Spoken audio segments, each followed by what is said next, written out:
जीवन में गरीबी की सच्ची कहानी। एक आदमी गरीब था बट उसका मन साफ था, वह किसी को भी बुरा नहीं मनाता था। उसे तो यही लगता था जीवन में वह गरीब है तो इसमें किसी का भी दोष नहीं है, वह जन्म से गरीब है, उसे किसी से कोई भी परेशानी नहीं थी। बट वह भगवान को बहुत मानता था। उसे लगता था अगर भगवान है तो सब कुछ संभव हो सकता है, अगर भगवान चाहे तो वह अमीर भी बन सकता है। बट उसने कभी भी भगवान से अमीर होने के लिए कभी नहीं कहा था। वह एक दिन अपने काम पर जा रहा था। वह आदमी अकेला ही रहता था। वह एक छोटे से घर में रहता था। वह छोटा सा घर गांव में था। सभी लोग उसे काम के लिए पूछते थे क्योंकि वह आदमी गरीब था मगर दिल से अमीर था। वह किसी भी काम को मना नहीं कर सकता था क्योंकि मदद करना उसका धर्म था। एक आदमी उस गरीब आदमी के पास आता है। वह उससे कहता है आज मेरे साथ जंगल में लकड़ी लेने चल सकते हो, आज मेरे पैर में चोट आई है। वह आदमी कहता है कोई बात नहीं है, मैं तुम्हारी मदद जरूर करूंगा। वह उस आदमी के साथ जाता है। उसके बाद वह गरीब आदमी उसकी मदद करता है। वह गरीब आदमी से कहता है कि हमारा जीवन गरीबी में ही चला जाएगा। वह गरीब आदमी कहता है कि तुम ऐसा क्यों सोचते हो,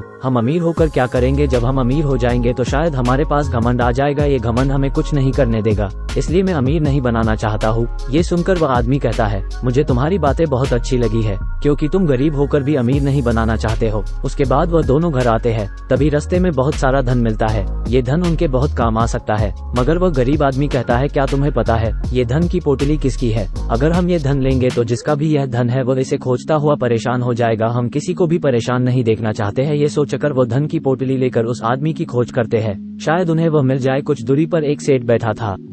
वो परेशान लग रहा था क्योंकि उसका धन उसे नहीं मिल रहा था। वह दोनों उसके पास जाते हैं। वह धन वापस करते हैं। वह गरीब आदमी कहता है ये धन हमें कुछ दूरी पर मिल गया था। ये सुनकर सेठ कहता है मुझे ये लग रहा था ये धन मुझे कभी नहीं मिलेगा। वह सेठ उन्हें देखता है। वह दोनों ही गरीब लग रहे थे बट वह दोनों मुझे धन वापस करने आए हैं। ये सोचकर वह आदमी कहता है मुझे तुम दोनों बहुत ईमानदार लग रहे हो, मगर मेरे मन में एक सवाल आ रहा है, क्या तुम्हें ये धन लेने की चाहत नहीं हुई थी। वह गरीब आदमी कहता है मुझे पता है कि आप क्या पूछना चाहते हैं बट मैं तुम्हारे प्रश्न से दुखी नहीं हूँ। मुझे पता है सभी के मन में ये लालच आता है, सभी को लगता है कि यह धन हमें लेना चाहिए मगर यह हमारा नहीं है। किसी की मेहनत हमारे काम नहीं आ सकती है। अगर हम ये धन लेते भी है तो इसके बाद हमें कहीं भी आराम नहीं मिलता, हमें हमेशा भगवान देखते रहते हैं, फिर शायद हम उसे जवाब नहीं दे सकते हैं। ये कहकर वह गरीब आदमी चला जाता है। वह सेठ उन्हें देखता है मगर वह समझ जाता है ये दोनों बहुत अच्छे हैं, इन जैसा इंसान हमें नहीं मिल सकता है। वह सेठ उन्हें पहली बार देख चुका था। वह समझ गया था वह इंसान उसे कभी भी दोबारा नहीं मिल सकता है।